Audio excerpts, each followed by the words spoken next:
So what I wanted to do, hold on one sec.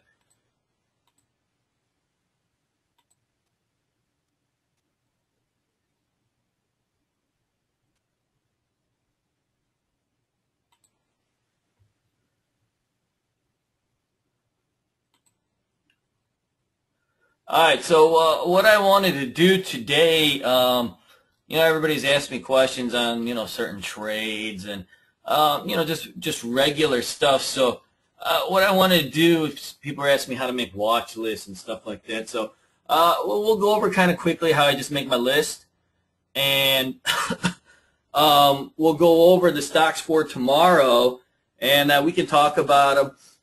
Then we'll go over some of the trades from this week so you guys kind of have an idea of, what we're looking at and stuff like that. And then we'll open it up to any type of questions you guys have in terms of, trades or stocks or, whatever it is. So let's get started. So, the main things, I've already flipped through my list and stuff. But the big thing, first thing you always want to do so you don't miss like old alerts, go to your watch list from the previous day, just in case something is valid still. So what was the date yesterday? 7/18, 7/19, right? So just go through the list real quick, see if there's still anything good. So if it's good, then I just flag it and put it for the next day. Like if it's already gone, right? So this was something on the watch list, but it's already broke out. So we take it off the watch list, right? PCS, this one didn't go today, right? So it's still valid, so we keep it. WG didn't go, but I don't like it anymore, so I take it off. STAA, we've been looking at this now. It's been on the watch list for 2-3 days. It's still a valid setup, right, because it's still holding 8. And, it's kind of ping-ponging around. You get like a 50-cent range. If you feel like trading this 50-cent range, you can kind of just buy at 8 and sell at 8.50 and do that. But the look of it is not, I don't like it, the look of it as much as I did before. Now it's been a couple days, so I take it off the list. There's better place. I had MGM on my watch list to buy here from a couple days ago, right? It's already gone. So right now it's right at resistance in the 20 DMA. So now my buy is, my buy setup is over in this, right? I was looking for 10.50 if I took the trade, and it's done. But what it's done, right, is it's just kind of had like this weak bounce right back to resistance, and you got the 20-day moving average above. So now what I would do with a stock like this, because it's already, right, my long setup is invalid, but now I could potentially have a short setup, right? If the market rolls over and starts tanking tomorrow, I could take this trade here and put a stop at 10.51, right? And, we have an easy trade that should go back to, 9.75 or, wherever this area was. So I'll keep that on my list. NAV looks okay. I don't know why I had this on my list. I don't see it necessarily set up in this right now. So it's off the list. Fran, right? We put Fran on the list for a few days in a row. Right, we were looking for that break over 30, so it already broke, right? It went $2. It's off the list for now, so we flagged that bad boy off. I had Zillow on the watch list and the pullback trade. That one's off, right? Facebook, no setup anymore. Take it off. I had T on my watch list for a rubber band setup. That rubber band setup actually went through today, right? So it's actually still really oversold and probably has more room. But, right, the actual rubber band setup itself, for the most part, is over, right? So that's off the list.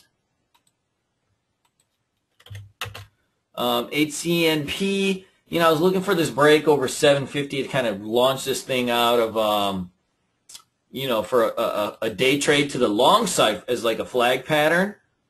And that setup is kind of becoming invalidated. If anything now, what I'm seeing, I'm going to keep it on the list because if anything now what I'm seeing is, right, if we can get, see we got these lows here, and then we got the 20-day moving average, so it kind of cracks below this area, right? It could be a short, not a long anymore. So it's still a play, right? You always think of stocks as stocks tend to trade in a box, right? And so like everything is in a box for the most part, at least the easiest stocks. And so they'll trade back and forth in the box. And so if it goes on above the top of the box, you can buy the stock, right? If it goes below the bottom of the box, you can short the stock. And while it's inside the box, right, you could trade it back and forth as like a range, right? It's just a buy low, sell high, buy low, sell high type of thing, right? So it's 3 different types of trades you can do when you see the box. And so that's a type of trade that for now, right, I'll just keep on my list just in case, because I could short it, and heck, I might be able to long it. And so that's a cool stock to have because, right, it's a double deucer. I can do 2 things with it. Right, and then so then for the rest of my list, we got a pretty good list here. Let's go through this bad boy real quick.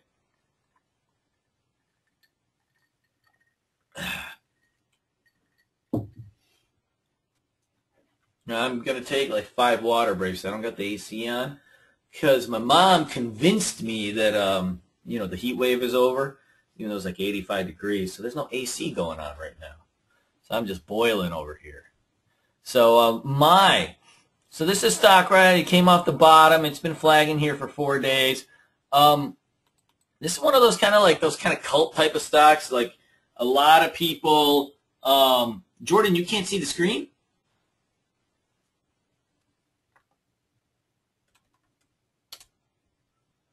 Hold on.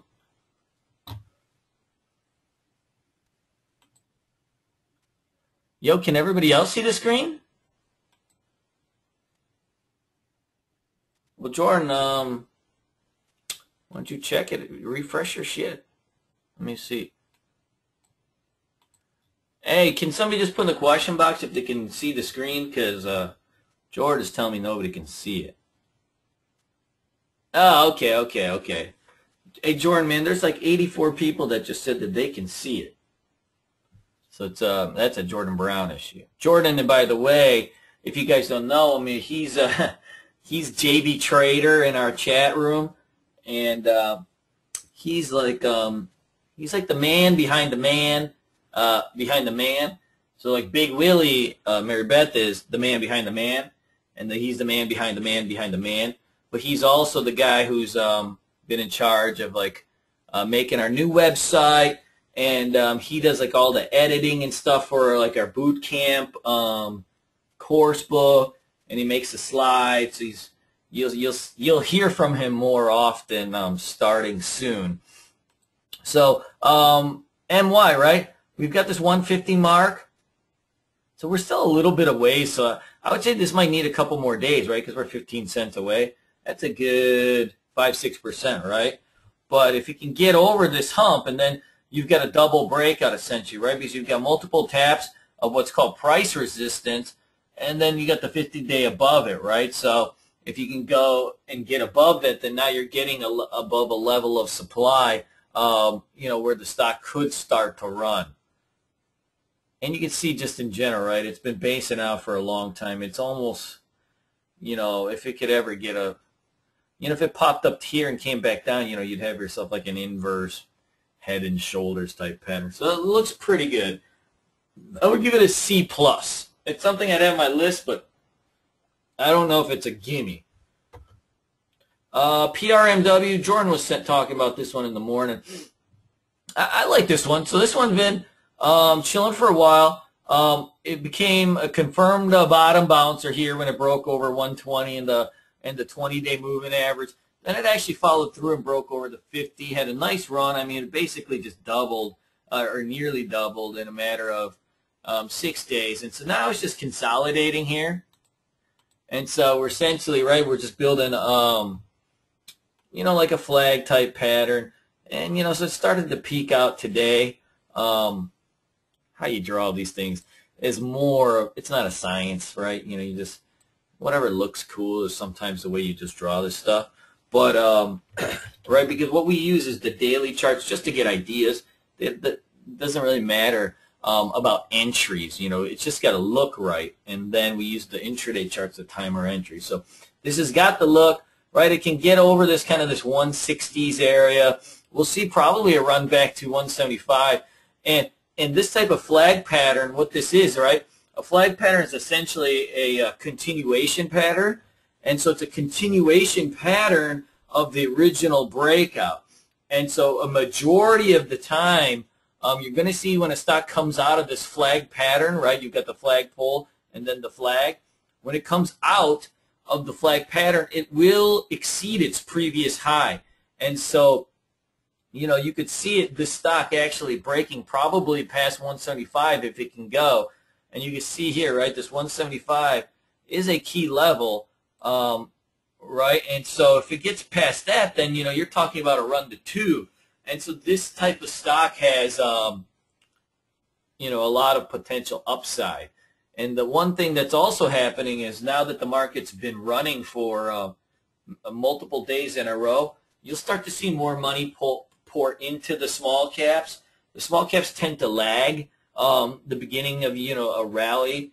So now, even if we have, like, say, 2 or 3 flat days on the S&P, the day traders and the momentum traders the small caps will be hot those days, even if the indexes are flat, because as long as it's a consolidation in the general indices, then the traders will just start pushing around all these little turds.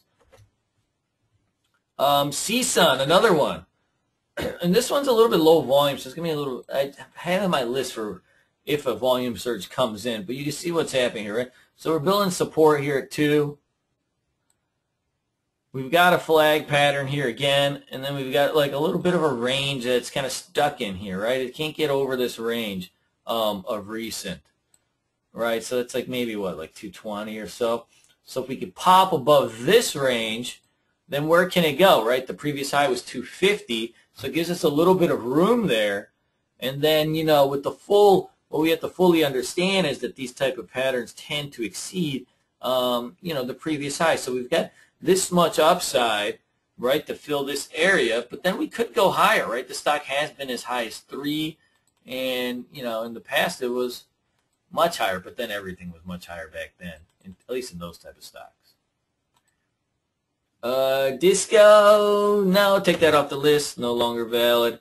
Rami Michael, I was talking about this in the chat room today. This is a pretty good setup, right? So stocks has been basing out for like ever, right? And so it rips over the 50-day moving average, and so now it's essentially just consolidating here in this 350 zone.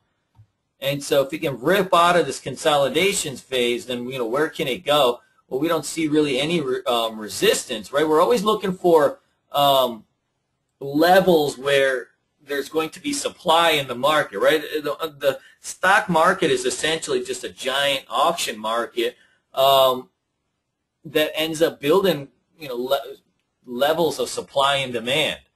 And so, where can a supply come into? We're probably, right, this 4 to 440 zone. So we've got a little bit of upside in this thing really before it can hit the skid. So I like the look of this stock. CPE, really like this one. I've been stalking it for a while, and you know what?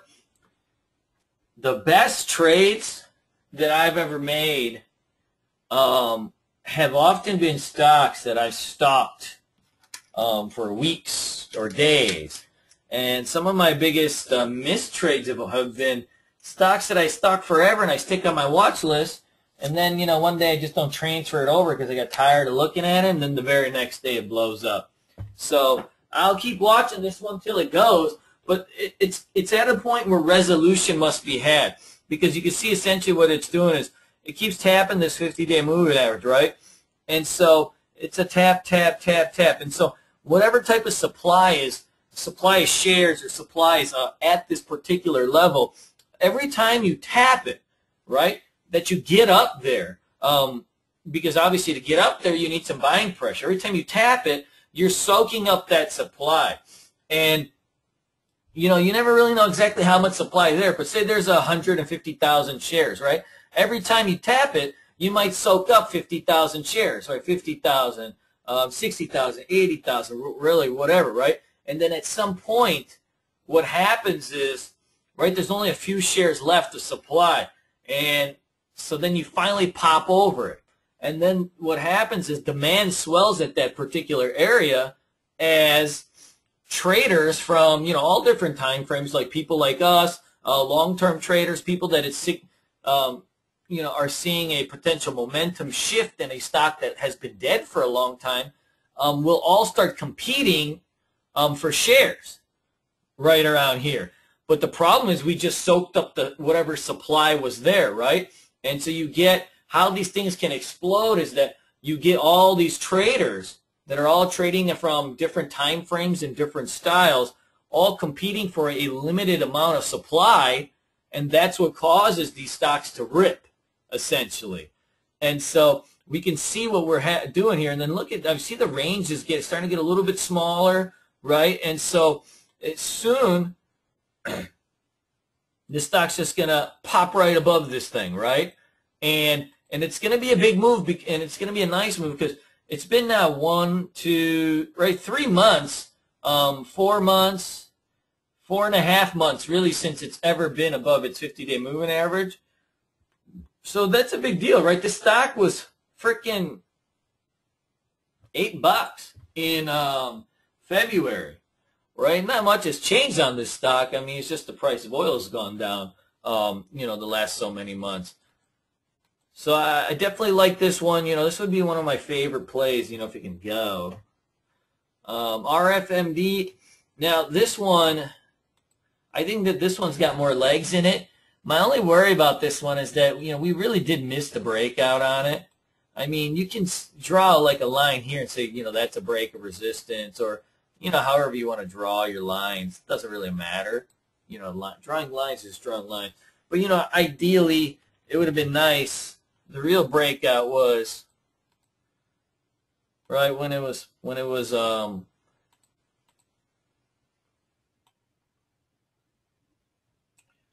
the real breakout was when it's kind of flagging this way. Shoot, one second, my mouse is acting crazy. All right.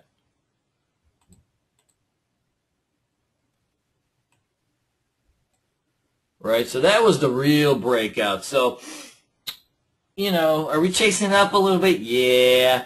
But you know what? I think the tech stocks are running hot.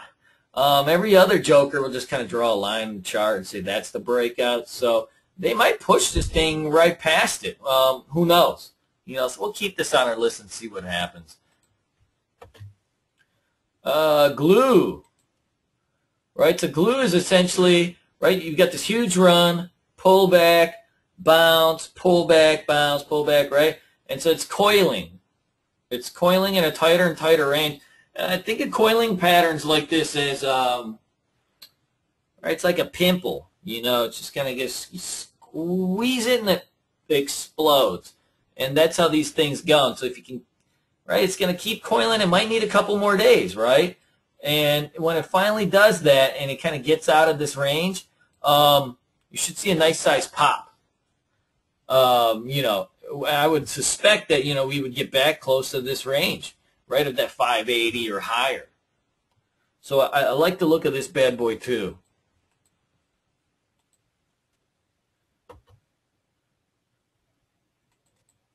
TSPT, biotech stock. Biotech stocks have been red hot, right? And there's only a handful of them on bottom. Now, your clue is going to be like today biotechs were weak. And biotechs are an interesting thing because it's like if one of the bigger ones or one of the more cult following biotechs starts to run, then they all start to run. Like today, biotechs have been really strong of recent for really two main reasons. The big ARNA pop kind of brought the spec money back into biotechs because you can see, right, ARNA was a, $1 stock just a handful of, months ago, right? And this was a cult stock, spec stock. Everybody hates it, but, it's going up really high, right? So that was one of the big, reasons, right? And then that kind of dragged into Vivises and stuff like that. So these stocks have been weak the last, day or two. So that's been putting a little bit of pressure on these biotech stocks.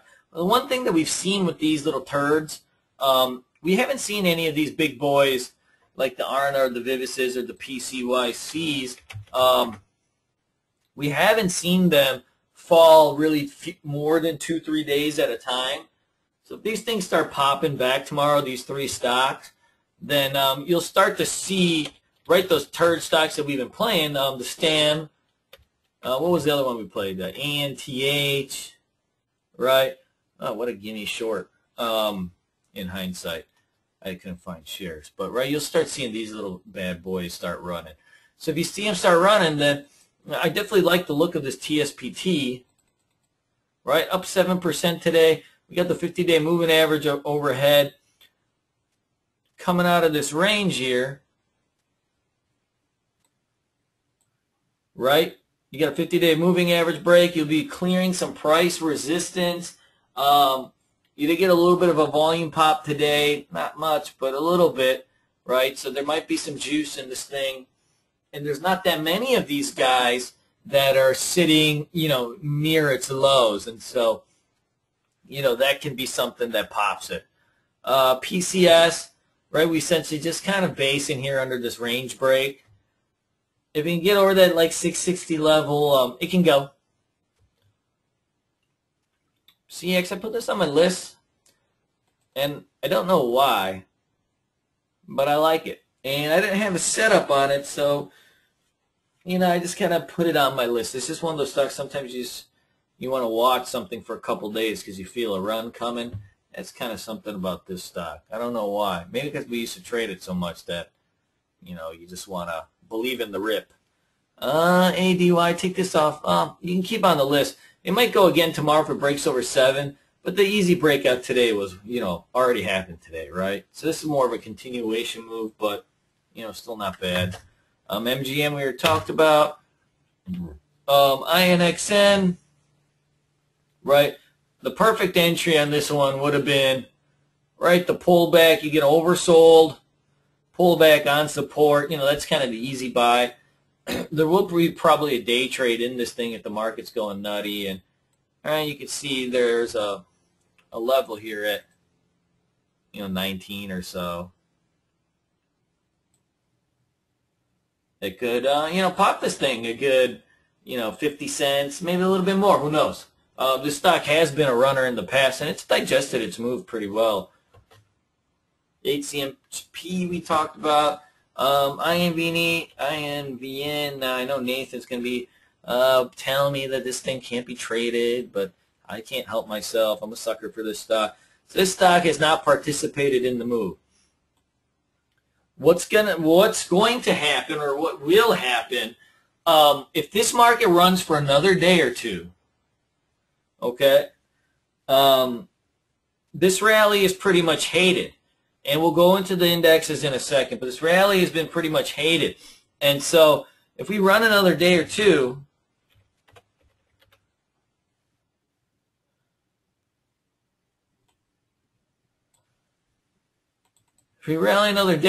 right, it puts us right back, kind of at yearly highs almost, right? We're not very far away.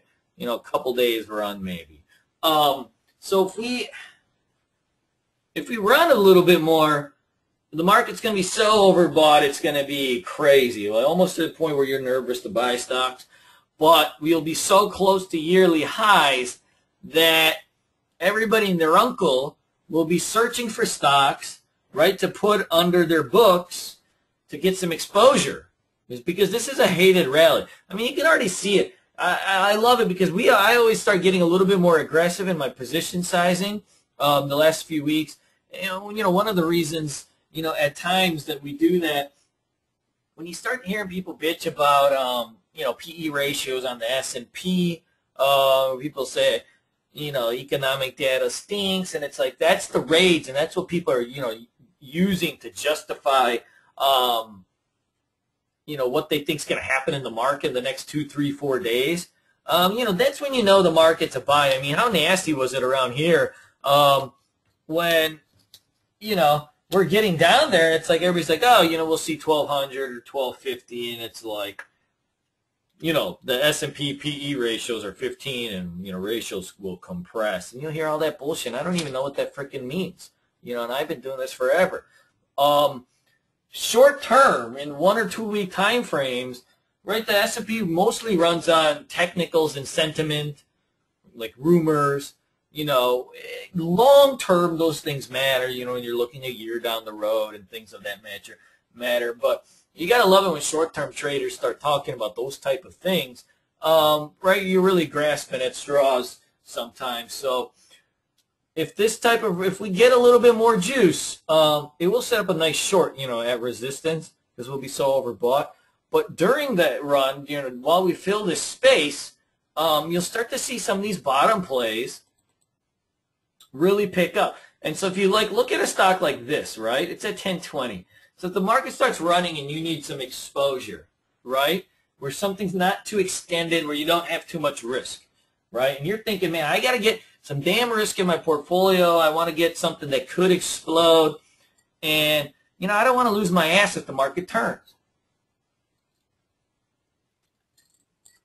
Well, right, if you had 1,000 shares of this at 1020, your stop's going to be at, what, $10? Maybe $9.99 or whatever, right? Under all this base, you're going to risk $200, right? And if it can go, the last time it popped or had a bounce, right, it was in the 12s. So you have a potential, if this thing does go, right, you have the potential for this thing to run to 12, right? So right now it's in a box, right? It's just going to go back and forth from the box. And what happens in a box, right? You tend to go to the top of the box every time. Now, it's got these two moving averages ahead, so my trigger will be, right, I'm going to have to see some type of semblance that it's going to pop over these things. But, we're getting there. Another day, and, the 50-day moving average will be another 10 cents lower, and then, and this could be 10 cents higher, then you're right there, right? So is it going to go tomorrow? I don't know. But it's getting there. And watch, you'll see just randomly when we're not looking, it's going to go. And then zinc, nasty day. I would normally say on a normal chart, I'd say, boy, there's a lot of distribution, right? See the red bars are bigger than the green bars of distribution. But this is more of a promotional type stock. So what they're going to do is, now that they've got, they probably sold a big chunk of their shares, the promoters and their friends, when it pops, right?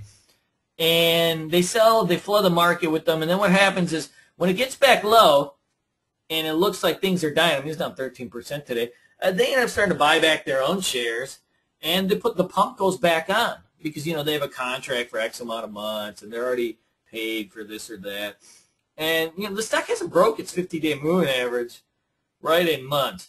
Now, the more times you do test it, the more likely it's to break. But I think we probably maybe have 1 or 2 more tests of this thing before it breaks. So we'll keep this on watch tomorrow. I wouldn't even be surprised they turn on the juice tonight with some mailers and, we see this thing gap up tomorrow. So that's the list, all right? Let's take a look. People are asking me about some of the trades from today. Boom, boom, boom, boom. So let's go first, SUPN. All right, so SUPN was real easy. I was trying to get people in the chat room to add this thing at 10. I kept asking everybody about it. I was nervous because the volume was only 100,000. And we kept talking about it every day like idiots, and none of us bought it. And I didn't have the balls to buy it. And I'm supposed to be the leader, at least the one with the balls, and, none of us bought it. So stock started popping, right, had a nice 2-day pop, so it was on the radar for, right, this is an IPO stock. So there's a setup that we call like an IPO breakout, right? When you break IPO highs, you can tend to just, have a nice pop. And we've done that a lot in the past. If you remember last year, this move in TOAM, that was an IPO breakout. And we really rode this thing, we rode this thing like a donkey. Right? It was tap, tap, tap, tap, tap. An explosion, and because it's IPO stock, for some reason they just really fly like that. So yeah, SUPN had like a similar type look. The range is much bigger, but right? It's worth a shot. And so that's what we did. You put it on your scan because you like it on the daily, and then what do? You use your intraday chart to time your entries. Right? And so we know that this is kind of, see this area in the past right here? Right? We want precise entries. So we got kind of like that area here at the 15 spot, maybe a couple cents higher, 1510, 1505, right? And so we use the daily chart, and then we time using a smaller time frame. And so that's all that happened today, right? We saw it on the daily, and then right at the open, I know that's my spot. And so at the open, it starts getting giddy. It's breaking over the previous day's high, so I already know it's going to go when it starts breaking over the previous day's high. Now, I tried to buy this thing at $14.75. I was trying to buy it on my freaking iPad and then type the order in the chat room. And by the time I was using one hand to type in the order and buy it, by the time I got filled, it was 15:10, and it was off to the races. So I got to work myself on warning you guys to kind of beforehand, to get these things. It's so hard to multitask sometimes, especially when you're trying to do it with one hand. But, that was the essence of the setup, right? So, right, first pop, I always like to sell some on the first pop, right? Then we put a stop at our buy price, and then, right, second pop, we just kind of got rid of it. I mean, it was only a 15-minute trade. If you can take $1 out of it, right, you just do it. So, that's easy enough. What was some of the other ones that we did? Oh, UXVN. UXVN was an easy one. Yesterday,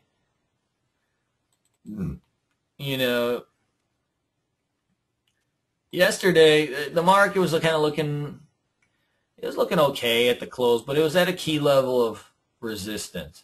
All right, if you're looking on the daily on the S&P.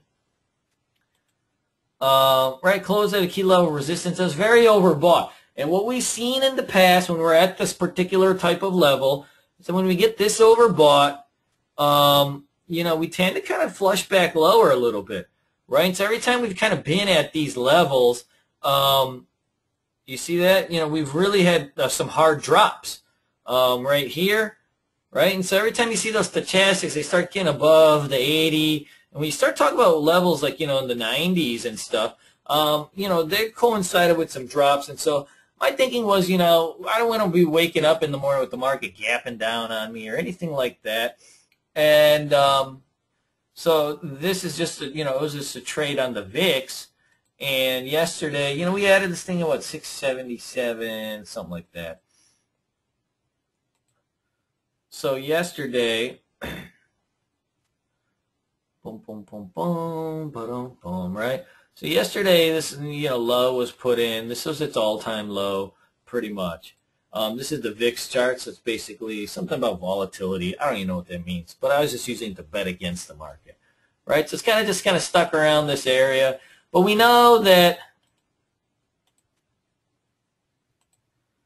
right? We know that it's pretty much at all-time lows, right?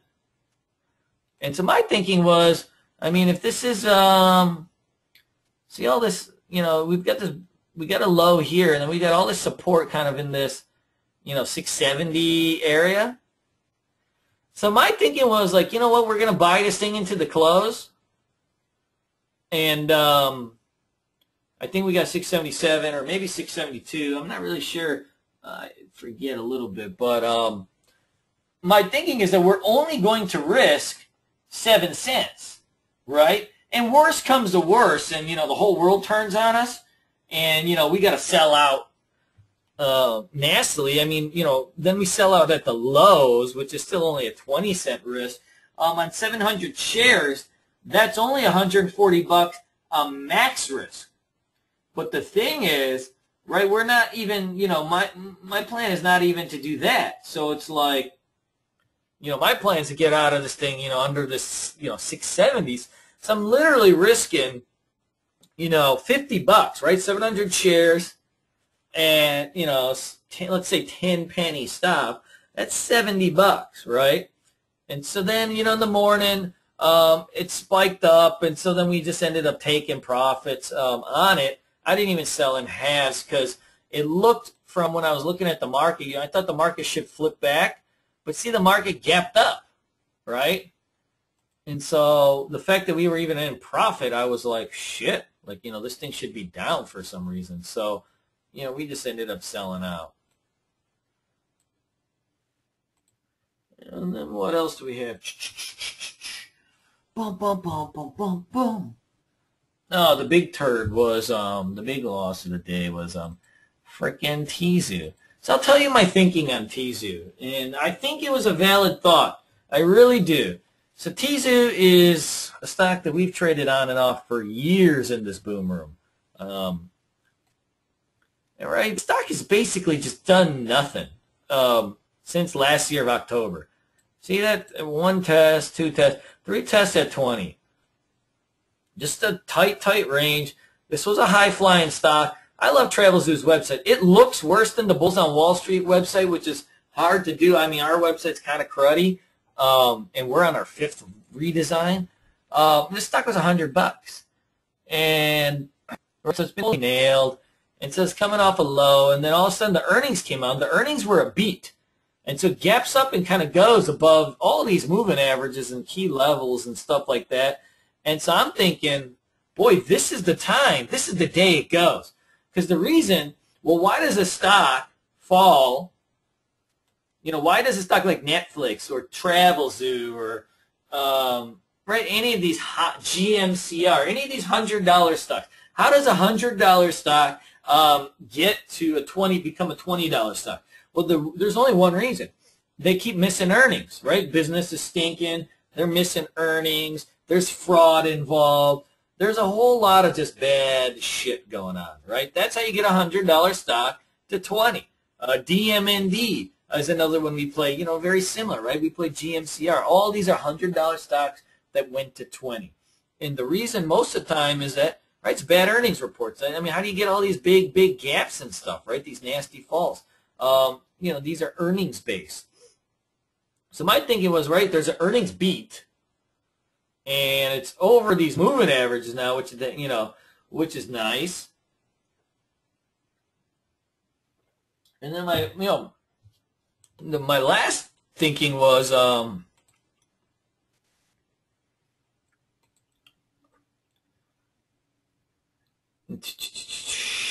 right. I mean, 40% of the shorts floated, or 40% of the float is shorted, right? So there's people that are shorting this stock, betting that it's going to go down. If they have an earnings beat, right, that surprised everybody, it's something that hasn't been computed yet, then these people are going to have to cover. And, I thought that would get the squeeze going, but I was wrong. So it gapped up like that, and then this is what happened.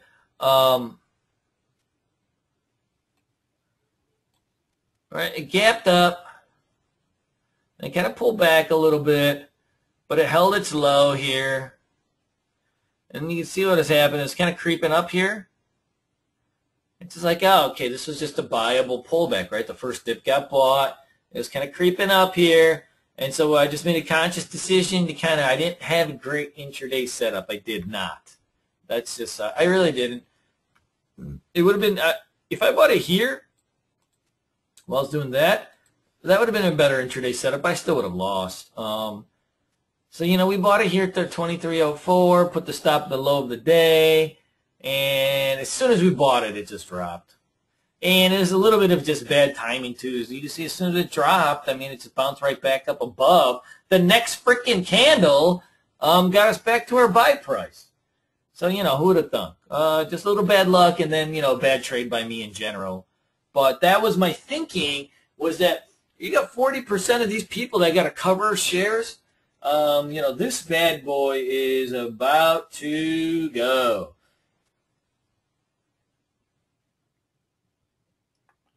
What else we got? Boom, boom, boom, boom. All right, so then the big Willie here shorted Vivas. Viva Las Vegas. She shorted. Where did she short this bad boy? Oh, she shorted early. All right. She shorted first thing in the morning. Boom, boom, boom, boom.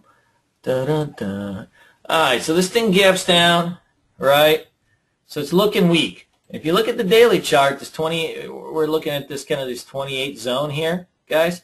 If you're looking at the daily chart, right? Remember what the daily chart is. The daily chart is the longest term time frame, and the longest term time frame exerts the most in 90% of the influence on the stock's trading price. And so if you're breaking out or breaking down on the daily chart or the longer term time frame, then that's important because that's where all the influence comes from, right? So she's looking at around here saying, boy, you know, this stock's about to break down, right? We're breaking below the 20 SMA, right? We already took out yesterday's lows. And so, right, the target would be, you know, if you short it around here, is the target's going to be this 50 SMA right here, right? So you've got potentially a $2 worth of gain. And so then see how it gaps down here and then it pops up a little bit? All right, and then we're just flagging here. And so essentially, you've got this bear flag. See that? Almost all these intraday charts, they kind of form triangles, right? And then when they kind of apex here, they squeeze down, right? So then you short it as it's kind of coming out of this breaking down, and then you just ride this thing down. So now probably the somewhat of a mistake, you know, that we could have done is that, but it would have been hard, right? Because you got the breakdown here, right? So you got the 50 cents, right? Because it came down, then it flagged again, and then it broke down. And, you know, we could have held it again. You know, we could have held it, I guess, but then that would have gave back all the profit. So she covered it at the perfect spot here at the 27.50. That was a good spot to cover because you can see here is basing. And, you know, it's basing like they could break down again like a stair step. But if it doesn't, right, then you give back all your profits. So if you know, you're up $200, sometimes you take it. Probably the one thing that we could have done and should have done, as it wasn't really able to get above, you know, any key levels. As it popped back, we could have shorted this thing again and, you know, played it on the flush. Or here, when it broke back below 27.50, right, that would have gave us a nice $2 on it in a hot flash. So that was the one, you know, one thing that we could have done. And that was a little bit of my mistake. I just was not even, you know, I wasn't even paying attention. I also just focused on some other things. And then we got, right, EDU. You know, what I love about Mary Beth, she's got like the exact same brain as me. I mean, we're literally typing in the alert at the exact same time. You know, I'm typing in that I'm about to buy this if it goes above. And she literally puts it in like 5 seconds before me. That's pretty freaking cool. So let's make this thing bigger. All right, so you guys see the this thing tanks, right? Now all these companies, guys, and you don't want to make a habit of doing this and stuff like that, but 99% of time after a hit piece, any smart company is going to put out a PR release the next morning saying, hey, we're not a fraud, we're investigating this. These people are full of shit, they're professional hitmen, and they're trying to attack our company, and we will show evidence that we are real. And then, you know, everybody's going to do that, right? Because who's going to go and say, yeah, they're right, like Muddy Waters right, man, we're all frauds, man. I am stealing out of the company piggy bank, right? I am spending our tax receipts on hookers and coke, right? Nobody's going to say that. So then you get the squeeze. The gap up was a strong sign. The fact that it continued, you know, I wanted to buy it, but right, we just did not get a setup intraday where we could like play the squeeze, with a low risk entry. I just didn't have one. And the thing about trading is it doesn't matter. Your entry doesn't really matter, like your entry price, right? What we're trying to do as traders is find areas where you can buy stocks where your risk is low. And so you might have to chase up a stock 30% to find that area. But what I like when I'm buying stocks is what I call like a line in the sand. An area where I can buy a stock and I have an easy spot to put a stop. So it's like if you bought this thing here, I mean, where are you going to put your stop, right? It's like, where's the support? If you bought it here, where's the support? You don't know. And so the real beauty of it was that, you know, and here, right, we're essentially getting a flag. Right, we're building this flag here. And so when it breaks above that, that's your buy, right? And so, you know, you have a nice flag here. And so if it either goes or it doesn't go type of thing. But that's the beauty of these flag things is that, you know, your risk is very defined here. You're basically in a box. Now, the one thing that we could have done better would have been that we actually misjudged the actual breakout spot. The actual breakout spot was 1220. So that was the one spot, right? See, tap, tap, tap, tap, tap, tap, tap. So that was the one spot where we did miss. We gave back some profits on that, but I misjudged the pattern. I usually would call these things out earlier before we buy. And so something like this, now if we had timed it a little bit, or if we had drawn the pattern a little bit better, then we could have bought early and just stuck our stop behind under all the support and just let this bad boy rip, right? I mean, you could literally have bought at 12.10, put your stop under 12, and, you know, sit back and get drunk and just let it work itself out, right? So it was still a good game. You know, what did we sell? Like, you know, half at 12.60. I sold half at 12.70, and then half at the other half at 12.82, 12.86, something like that. Right? So it was a decent game, but it could have been a little bit better. Bum, bum, bum, bum, bum. Okay, and then we got ALNY. I've been trying to get this thing for a while, but this thing won't crack, right? So the stock is,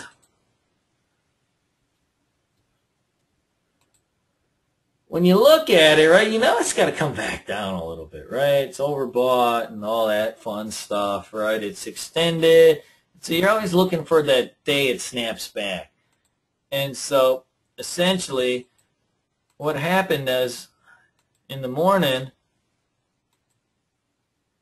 the stock, right, spiked up here, and then so it's green, and then it goes, it starts breaking all these levels, starts breaking this kind of intraday support, and it starts flushing down, and it goes red, and I took a shot, and I ended up covering it flat. Now, in hindsight, there wasn't the best intraday pattern, right? If I really was going to short it, I should have shorted at 1895 when it's breaking out of this, breaking down from this, right? You know, I shorted at 1876 when it's like, I mean, it's already dropped 20 cents, right? So that was a stupid, stupid entry that didn't give us any leeway or really a level where I could have set a stop, easy stop. So the good thing was we kind of escaped without taking too much loss. You know, the bad thing was that I wasn't paying proper enough attention to nail this bad boy. Dun, dun, dun, dun, dun, dun, dun. The only other trade we made after that was Vivis again.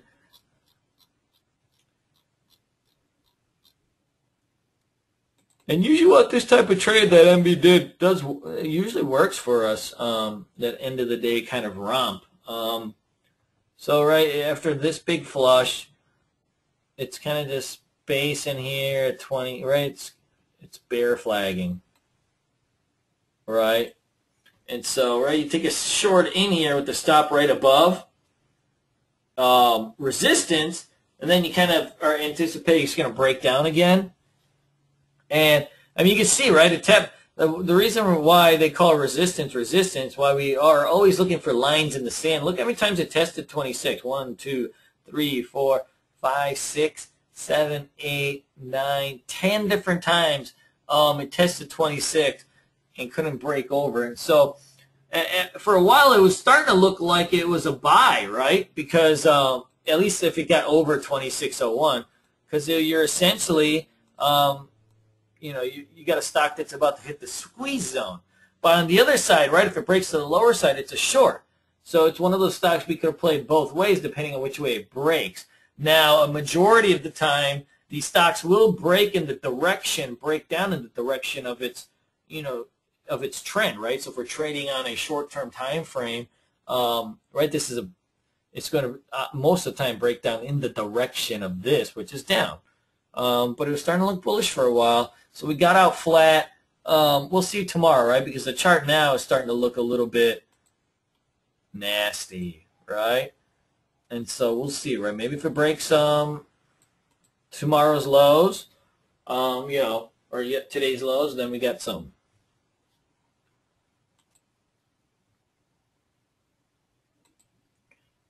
Boom, boom, boom, boom, boom, boom. Now let's talk about the market real quick here.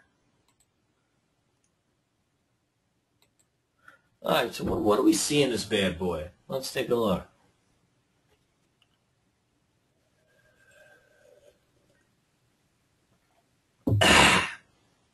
All right. So market's been a nice run now. 1, 2, 3, 4. This was even a nice day. It looks red, but it opened low and then closed near highs. I'd call that a green day in my book. So 5 green days in a row, right? So in the past, when we've had multiple green days in a row, we have or a string of where you get 4 or 5, 4 out of 5, or whatever it may be. We've had some decent falls. So put it in the back of your mind. This market can roll over. We don't want to be complacent, think that everything is good to go when it might not be, right? And so keep that in the back of your mind. The other thing is that you want to see is, right, we are overbought, right, with stochastics running at 90. Last time when stochastics were running that high, right, we had a fairly big fall, and, the time before too. Right. The one good thing I'd say is we haven't hit the top of the Bollinger Band yet, so we're not terribly stretched either. It could be, right, there could be a little bit more upside. I wouldn't be surprised if we saw 1390 before we really, really, really got to get nervous. But, we're starting to get to those levels where, right, what's there more risk of? Upside or downside, right? Where's the risk? Is there more downside risk or more upside risk? And, once you start getting, after running 4 or 5 days in a row, right, your downside risk is starting to get much more, it's starting to increase higher and higher, right, because you're moving away from your levels of support. And so now we're starting to get to 30 points of downside risk, so that's something that, we got to keep aware of. But the one thing we've noticed about other markets that sometimes every blue moon, she just keeps running for a long time, farther than we anticipate. Like this run in June. I mean, we ran, 3 out of the 4 weeks in June, and it was like awesome every day. In between, there might be a day where it was weak, but I mean, it's pretty much awesome all the time. So we've seen these runs before. But just have some little caution, right? And so what does that mean? It means that, you're not going to go berserko and have 10 positions going and trying to day trade them, because the market can turn at any second, and then you're going to be the idiot with 10 positions that are about to get stopped out, right? Don't even have 5 positions, right? So we'll try to keep it, right, those 2 to 3 positions at max. That way, if the market does turn, we can sell quickly, and you know what? The one thing you guys have probably noticed about me is, right, we take $100 loss, $200 loss, some bullshit stock like Gale. Every blue moon, my ego will get the best of me, and, we'll take a $500 loss, but, rarely more than that. Speaking of Gale, because, I got a lot of questions on this. So I screwed up here. I screwed up on this trade a couple different reasons, right? Number one, we bought this thing at 179 the other day, and for a very specific reason. The freaking pattern was hot, right? Biotechs are going. This stock is just riding up this 20 SMA, and we've got this sweet little breakout kind of forming, like so. We got a little triangle pattern thing going. I mean, that's a freaking hot pattern. There's just no getting around it. I mean, it's the best pattern I found in the market. Going through thousands of charts. The mistake I made the other day, twofold mistake. What did we buy? We must have we bought the day before the run, right? So Tuesday. All right. So Tuesday, let me get this.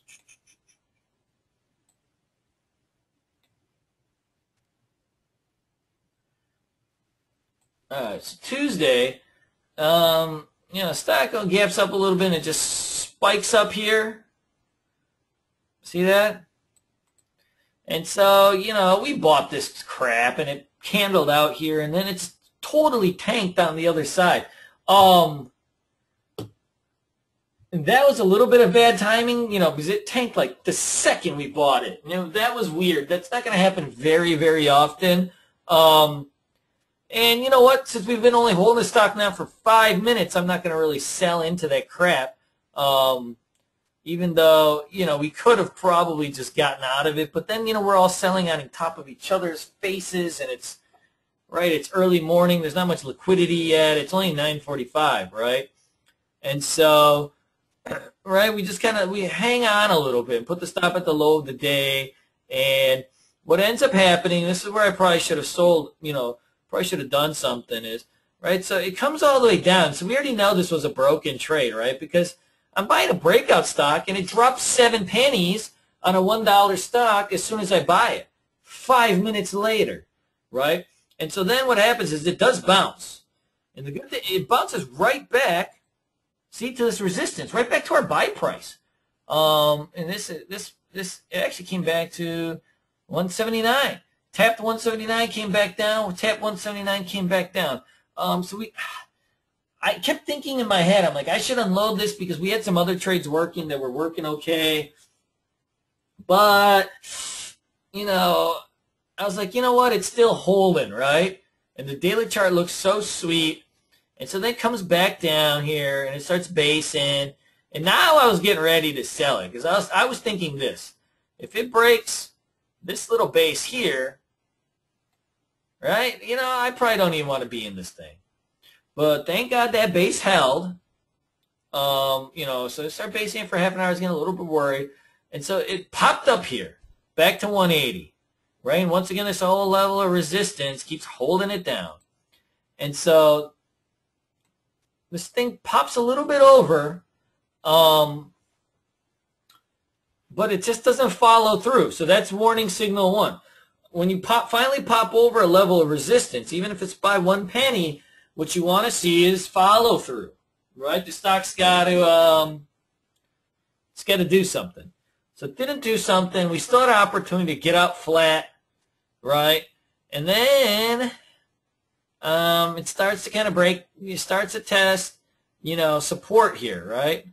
It's testing the VWAP, and when stock finally breaks above the VWAP, then breaks back below, it's a little bit weird. And so it's just nasty, right? And so then it just comes down. And I was at the gym, and Mary Beth was emailing me, like everybody's asking about the stop. And so I'm like, shit, I thought it's at 174. I didn't even worry about it. And boom, I sold right at 169, right at the low. And the next day, gaps up, runs at 230, and, that's your market.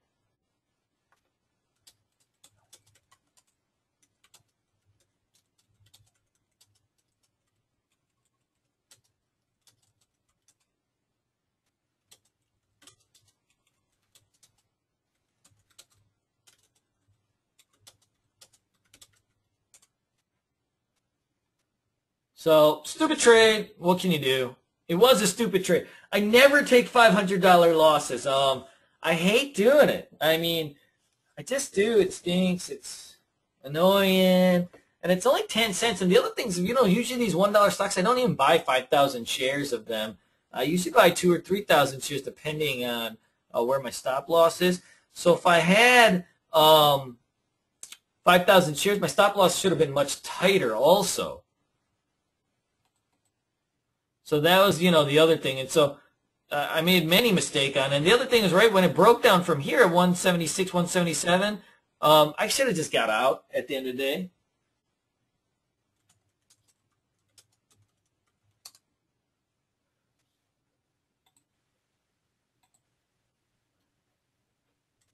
day. Questions? Anybody got questions?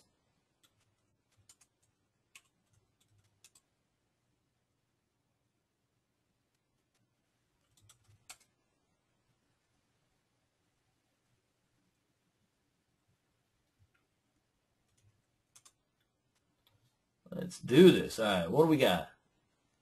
And if you guys want to just look at, I'm not Big Willie. That's actually Mary Beth. I call Mary Beth Big Willie because her name is, her last name's Willoughby, and she's like 6.5 feet tall. Just kidding. She's tall though, and she can dunk a basketball. So if you ever ask her in the chat room, like, challenge her to basketball. She played college basketball, but she can dunk like hood style dunk.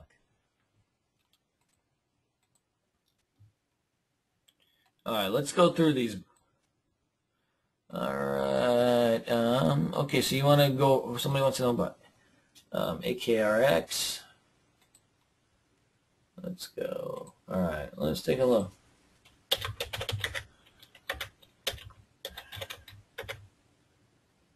AKRX. All right, so this is a momentum stock, right? Now the momentum has ebbed. As it finally broke its trend line here. You might want to see if maybe it bounces off the 50-day moving average. Maybe put a stop like 10 cents under, see if you can get it. But not necessarily a stock I'd play.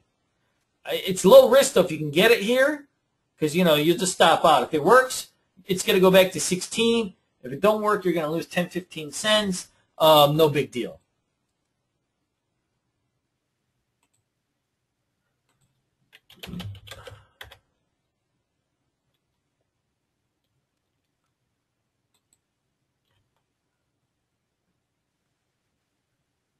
All right, what else we got? All right, boys and girls.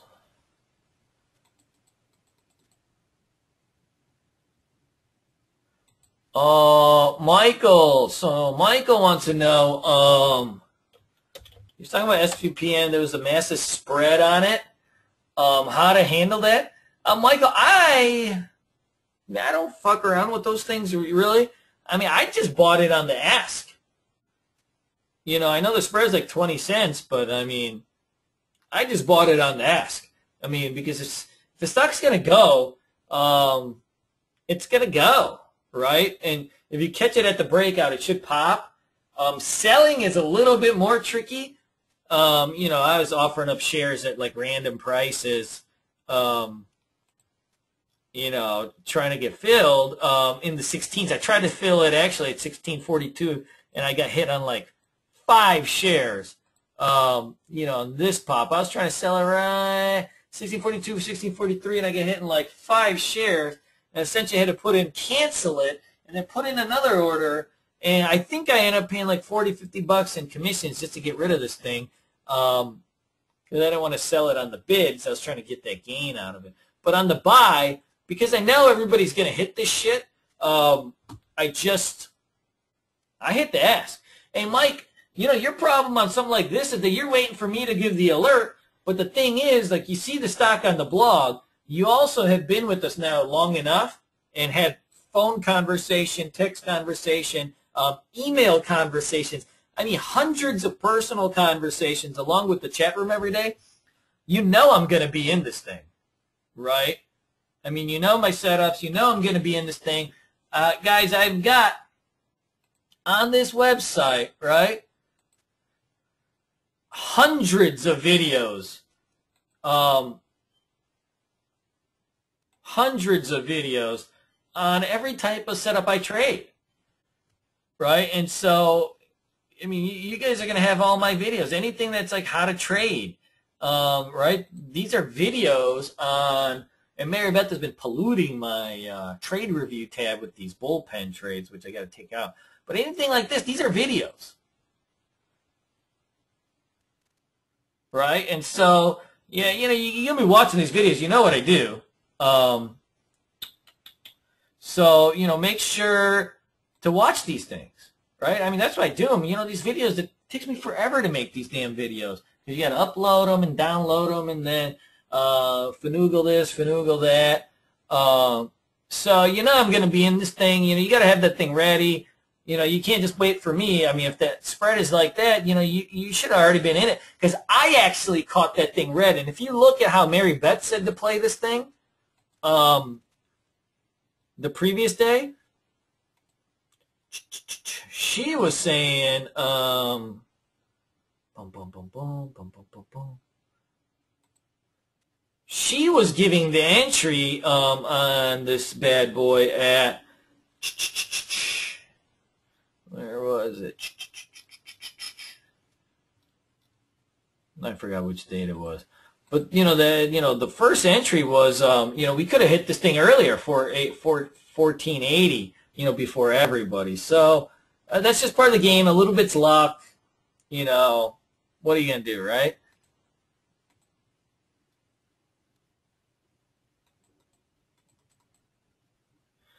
Anthony, good question. Anthony's asking, like, hey, could we have shorted this T-Zoo on the break of that first candle?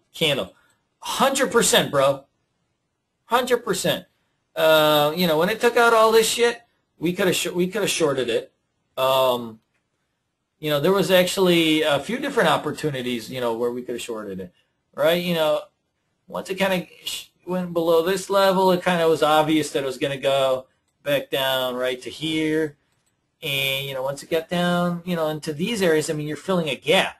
One thing about gaps, Anthony, is that gaps they're like a vacuum. They suck the stock price in. And so it's a valid short, and we've done this numerous times with Groupon and 100 other stocks. We just did this last week with ONPI, which gapped up, and then we shorted the gap up on what's essentially called a gap fill. And heck, if this second candle had broken this first candle on the downside, I would have shorted it there and said that, this was a, kind of a fake earnings play. So, hey, good question. Definitely your mind is in the exact right place.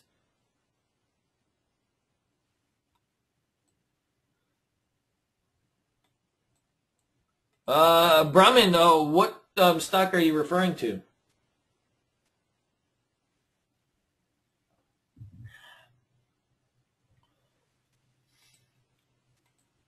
Hey, my man Chubby. Guys, we got actually a guy in our chat room whose name is Chubby Orca. And I believe that's even his real name. So that man deserves some type of props. That's a name. All right, so Chubby, I can't even say without taking a laugh.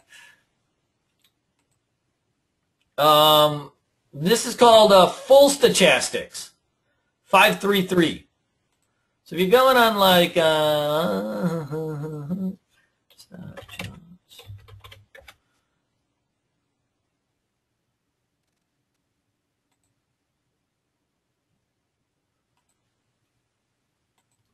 if you just keep going like stock charts, or stock charts a good one to do, right? It's just, you can do it right. Full stochastics. I do 533. Guys, the difference is, right, the reason we do 533 instead of the other stochastics like a lot of people use, we're short-term traders, so we're going to be doing the stochastics the way I like to do them, because we're short-term traders. So we like to do, right, the 5 stands for period. So 533 is the 5 period. So that's 1 week.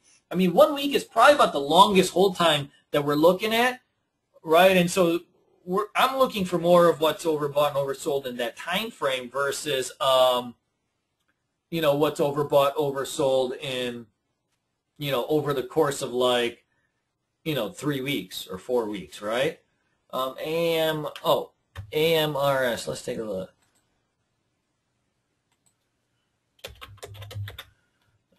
Let's see here.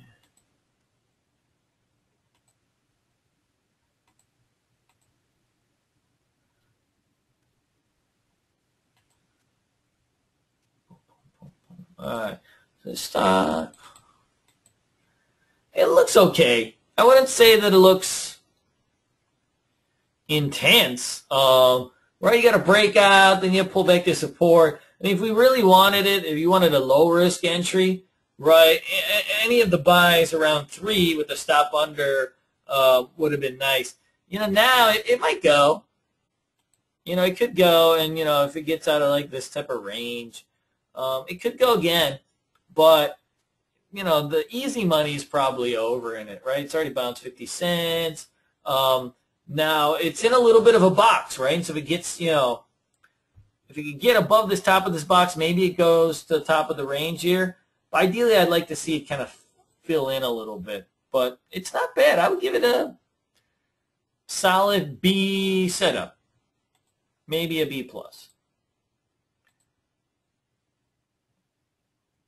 Harry, do you use level 2 to exit or just to chart? No, Harry, don't use the level 2s to exit.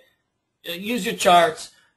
You know, use your intraday charts and stuff like that. You know, you always want to sell half into a spike and, you know, let some ride up. I mean, it would take me hours to explain how to sell stocks. You know, in our boot camp group, I mean, it's like we have like a day where we talk about, you know, letting winners ride and all that stuff. But the basic gist is, you know, I like to sell half on the first pop, and then I like to sell the half once I get my big Momo gain. You know, so I like to do halves. But the level 2 here, you don't want to do it because guys like me fuck around with the level 2 all the time and put in fake orders and fake bids.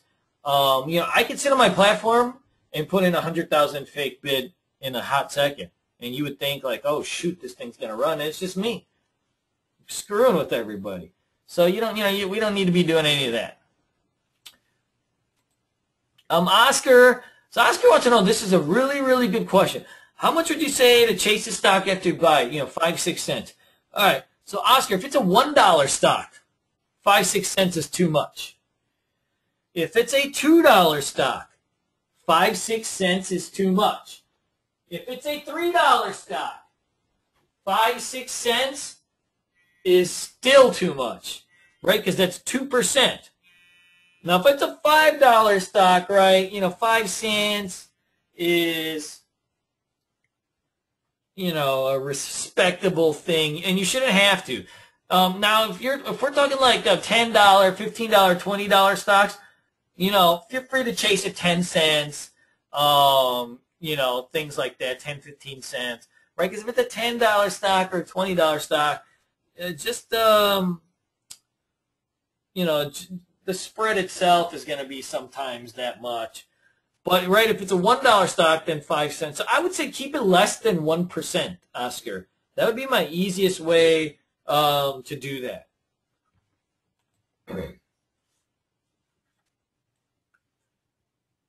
Oh, okay, gotcha, my man. Richard, hey, Richard, man, what's going on? We have talked via email in months. Drop me a note sometime. Actually, drop me a note within the next 24 hours. I'm going to put it in my thing that you're going to send me an email. Because it has been months since we have had a chatation. And let me know how the job and everything else going, too. I like this, I think. So we got kind of like a range break here. I just don't know how explosive this is. It's a low volume stock. It's already popped about $1 in the last 2 days. So the easy money in it might be over. This break of the range might just be more of a continuation play, which is fine. But, right, the easy money has been over. Ideally, the best stocks are going to be, ones that are very closer to the base or closer to support. They tend to be a little bit more powerful.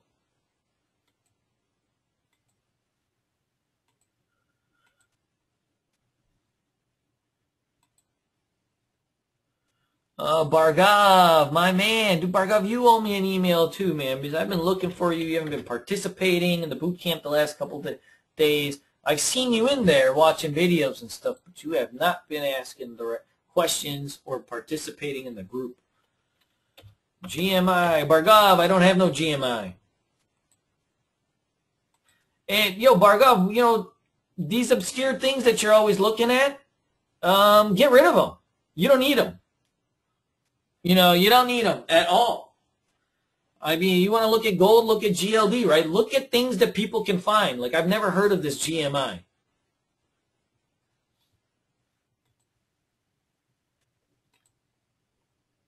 Hey, so how wants to know, how do I determine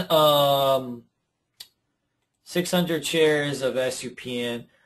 And because my thinking was, right, we're buying at 510, and my stop was going to be like kind of right under this area here.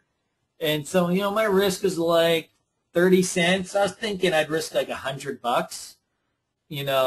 I wanted to risk like max $100. So, somehow I came up with 600 shares. That was my thinking.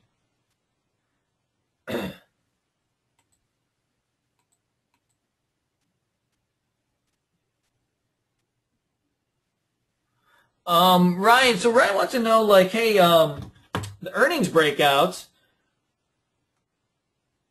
Ryan wants to know, like, earnings breakouts, why, when it breaks the range end of the day, what makes it something you avoid versus something you buy, for a swing? Ryan, because, right, if I'm going to swing something, I got to, the daily chart's got to be like red hot too.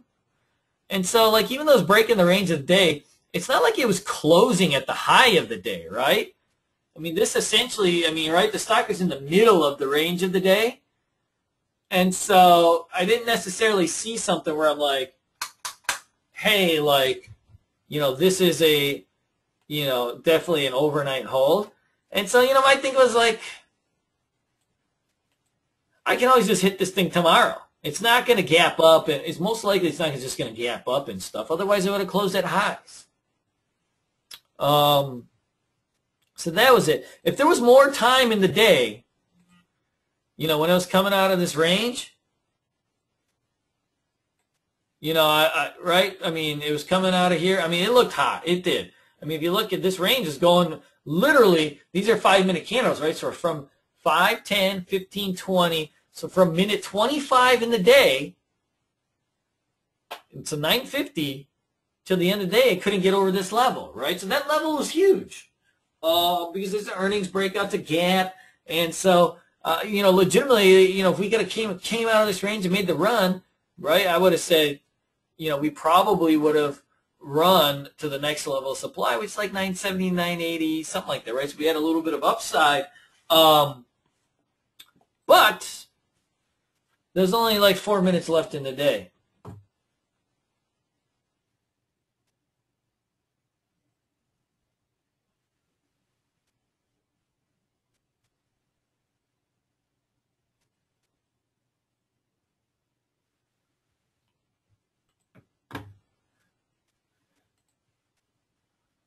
Let's see here.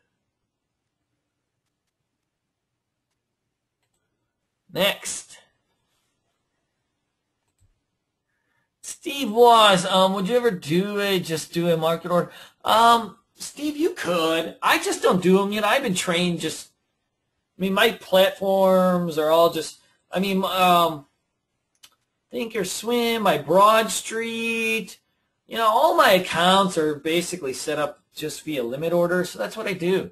Now, there have been times where I'm trying to buy the stock on an ask, and I don't get filled, and then, you know, I'm like buying at the next ask, and I've got like freaking 4 orders going, trying to get filled. That will happen every blue moon, but, you know, I don't use market orders. I just don't.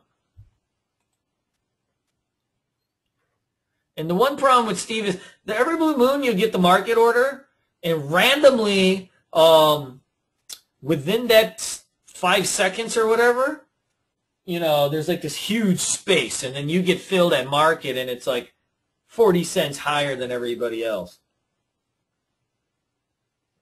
Market orders are weird like that. Now, Steve, if you're trading the SPY, right, like the ETF, you can use market orders. This trades, I don't even know, guys, 1 billion shares a day? What does SPY trade?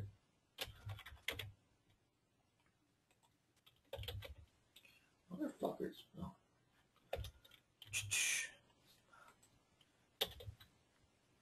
Hold on. Yeah, it trades over 1 billion shares a day, right? If you want to trade like oil, right, the ETF for oil,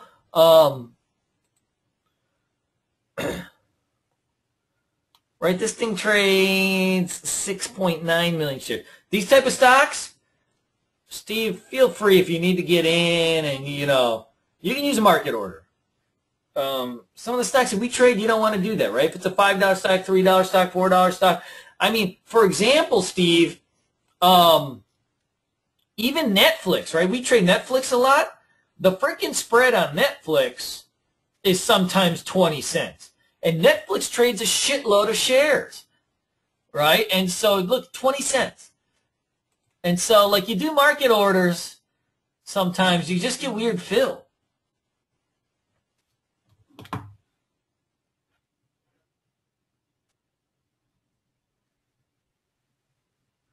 So, you know, just keep an eye out on something like that. You know, market orders a little bit tricky. James Cleveland, hey, nice to see you, man, in the chat. In this, I haven't talked to you for a while either. And you owe me an email because it has been quite a long time. Boy, Tina, you too. There's a lot of you guys I haven't talked for a while. These guys, some of these subs have been with me for years.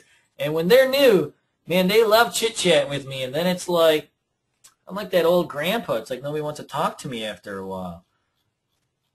All right, let's see.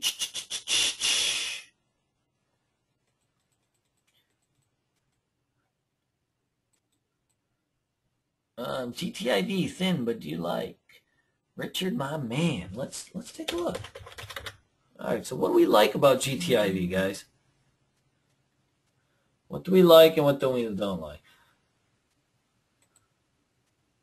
So we've got a range break right here, right? So it can break.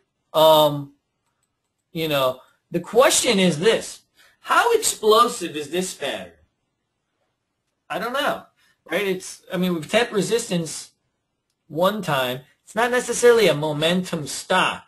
And so a break above this range, it can go. You're going to release it because there's no level of real supply to get rained on. But I don't know how explosive it is.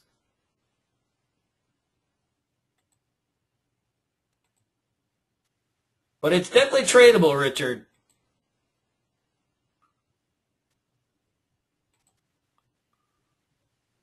Anthony, we could have, but I wouldn't have. Anthony wants to know, could we have shorted TZU on the break of low on the first gapped up candle? I'm not really sure what you mean by that, but I'm guessing no. David Cole, how do you not know about that? David Cole says, I did not even know about all these videos. Well, you better learn. Anthony, so that's a good question. So Anthony wants to know, are gap ups generally bullish or bearish? I think a gap is a sign of strength. I think it's good. I like gaps. The bigger the gap for me, the better it is. Tim, Dr. Tim is got a great eye for stocks. If you ever see Dr. Tim in the chat room, aka the Vegas man, he's got great eye for stocks. He's more patient than me, so he goes for like bigger gains. He's got a good eye. So yeah, I mean, it seems like it's coming back. I think it got tanked. They diluted like a couple days ago. So, usually these things, like, everybody knows beforehand that they're going to dilute. So the thing tanked down. They actually diluted a couple days ago. And so now, it's kind of back in bounce mode. So, we'll keep an eye out on this tomorrow. You're definitely right.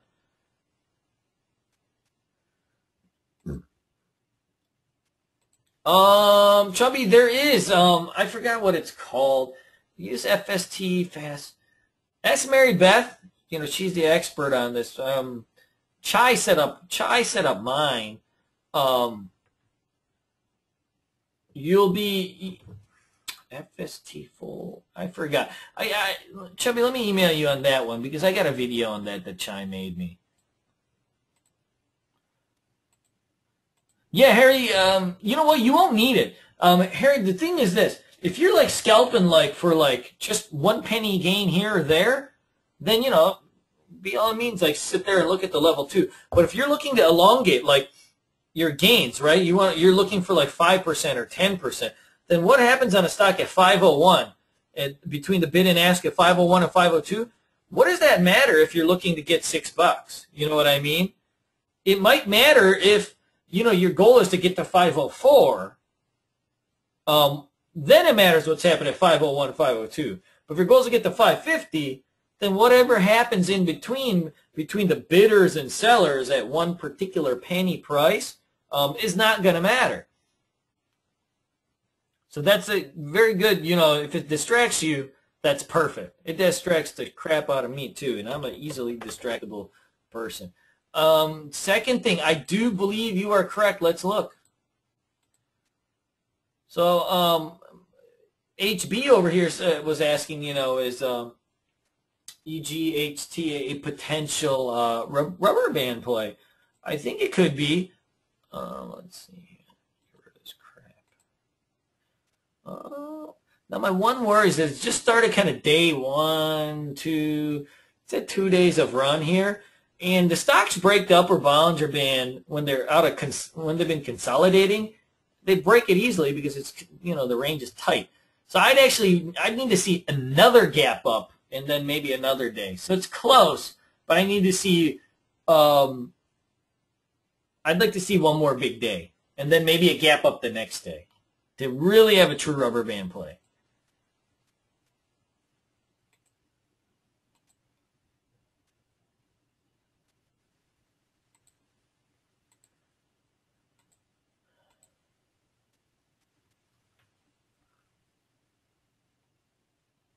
Oscar, that itself could take hours.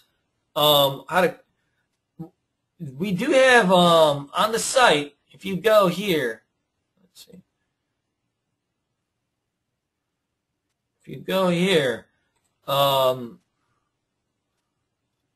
we've got making watch list video. And this goes through everything you need. This thing is multiple videos long. So I put some work into it. So making watch list. Your daily trading checklist. Stock scanning 101. How I set up my charts. Watch all those videos and then do this. After you watch them, email me. Ask me the questions where you need me to fill in the gaps, and I'll call you or email you back, and we can go over it. But a lot of that information you need on just kind of making watch lists is going to be on the site.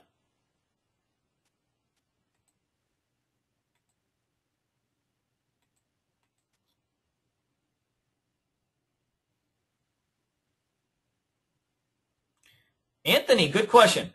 Anthony was like, how do you know where to put stop, right? And so, Anthony, what you're always doing is like looking for the line in the sand, right? So, like if you're buying like while it's in this range, like you can say, all right, well this is right? It's been base in here all this time, right? So this is the line of sand. I mean, Anthony, let me ask you this. Always think when you're thinking about stops. if the stock got to this level, say it was at 28, or say it got to this level, would you buy it there? Ask yourself that. Would you buy it there? If your answer is no, right, then you should have stopped out already. If your answer is no, then you should have stopped out. So look for the line in the sand, and then put your stop right under. Now, there's a little bit more to it for the most part, but that's the quickest way to do it.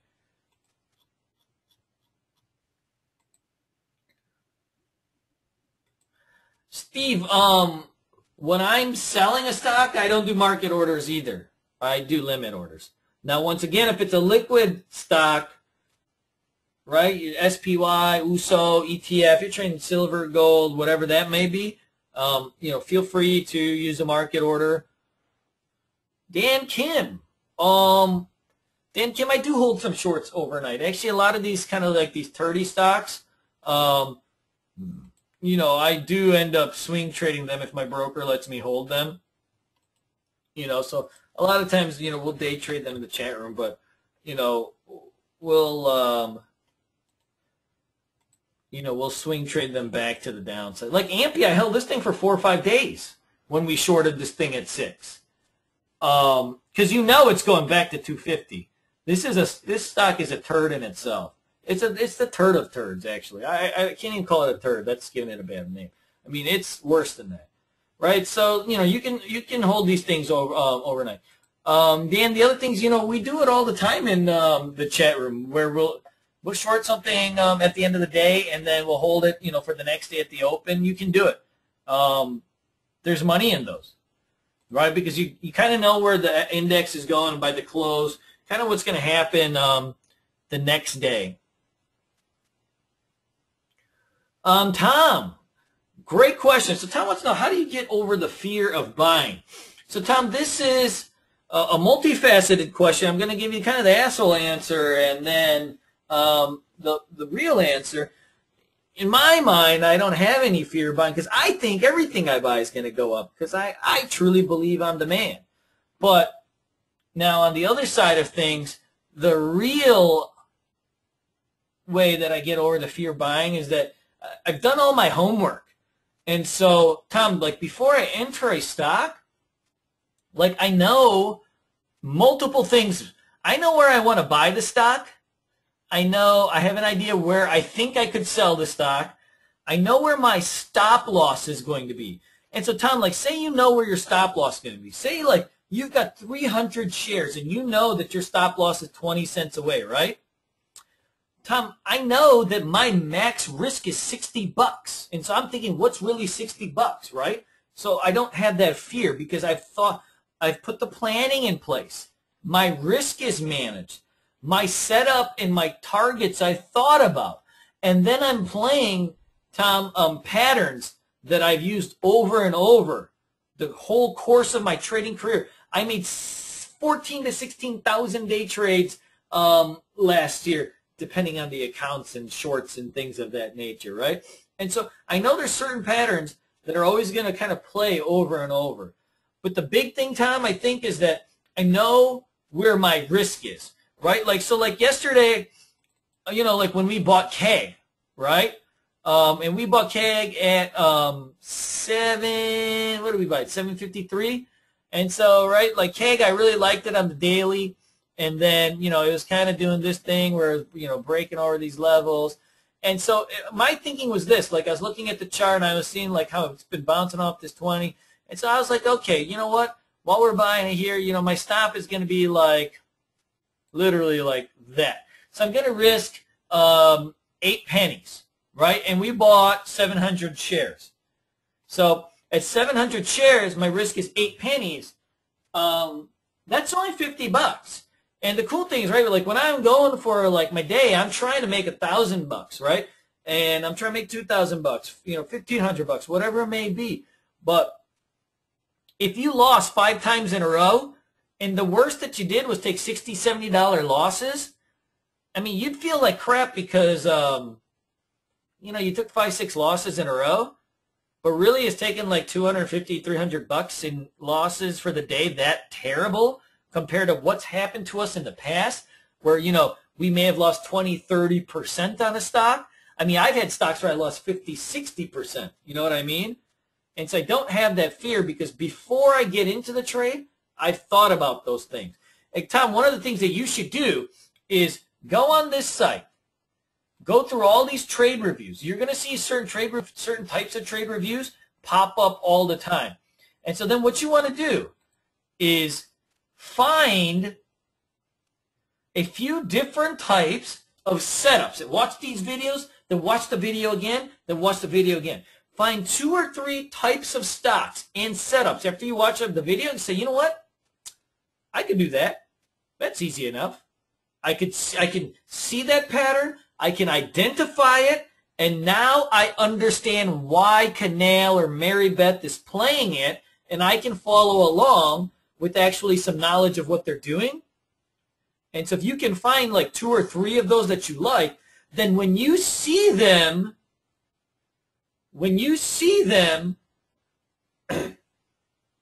then you're going to feel confident because you're like, man, I just saw that video on intraday breakouts, right? I just saw that video. I watched it 3 times, and then I went through and I saw all the other ones, right? And so, you know, you'll feel so much more confident when you recognize the pattern. And then the other thing is, right, you know, just having a plan. And then so when you're going through like our blogs, Tom, like, you know, I do like the Boom Boom Stock blog or like this, right? Then every day pick out a couple that like you really like also.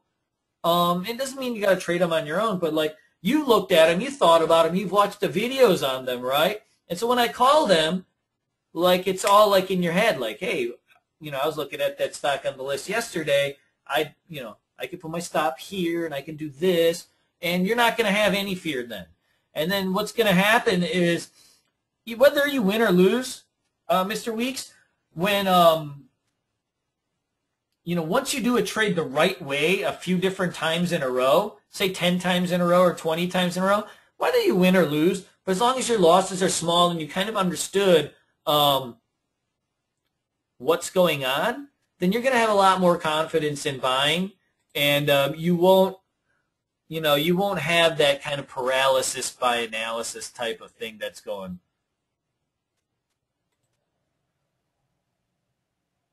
Tom, yeah, for me, because Mr. Weeks, when I look at a stock, you know, I've got like my line in the sand where I'll get out. Now, for me, I stand. Well, I used to sit, but now I got a standing desk. I'm at the computer all day, so you know, I've got I'm using mental stop loss. But what you'll notice, like, you know, from like 12 to 2, I go to the gym. I like to go and get like, you know, once a week I go and have lunch with my buddies and we get drunk on margaritas, you know, stuff like that. So I'll put the stops on the stocks and then come back. So you can use hard stops or you can use mental stops. The one thing I'd say, Mr. Weeks, is if you are the type of person that in the past 6 months, you've had multiple times where you've taken a loss bigger than 10%, when you didn't really want to, then you have to use actual stop losses till you grow the discipline where you get overselling. You know, some people, they just have trouble selling. And so what you got to do is use the stop losses to condition your brain to, you know, once you start stopping out of a few things all at once, you know, then it's over. It's like, you know, you won't even worry about it. So I use them. You know, I would definitely use them. If you're having trouble with risk management, I just use them. Anthony, I'm going to email that little punk right now. And you know what? You should email him too. Tim is my childhood buddy from grade school. So he actually hired himself to work at Bulls. And so, you know what? You can tell him. He's a dead man if he doesn't answer you back, but I'll email him too. I've frankly got all my buddies working for me. It's like a big family business now. Anybody else? I hope you guys have fun. I did record this. I will put it on the website We'll try to get it up tomorrow. Adam Beatty, you owe me a trade journal. Trade journal with updates of all your last 3 weeks of trades. No excuses. It's been 3 weeks. I haven't seen your journal. Anthony, you know, there is no easiest type of trades to play. It just depends on the type of person. I mean, some people, I know some people can't play flags at all because, you know, they sit there and they worry about every damn penny, the stock goes up or down. You know, they're micromanagers, so they can't play that type of stock. So they do this. It depends on your personality. I don't know enough of your personality to know what type of trades are good for your personality. There's no easiest type of trade or no hardest type of trade. They're all the same because all you're doing as a trader is managing your risk and managing reward to risk ratios. That's really all you can do, and then put yourself in the same type of situation over and over and then let numbers play out. You know, that's our goal, right, is to let the numbers work themselves out. I know if I take 10 trades, I'm going to hit 6 of them. 3 of them are going to be 5% gainers. 1 of them is going to be 10% gainer, you know, blah, blah, blah, right? The numbers are always the same, so I'm just trying to duplicate myself. But that's up to you, man. You got to figure out what fits you. Anybody else?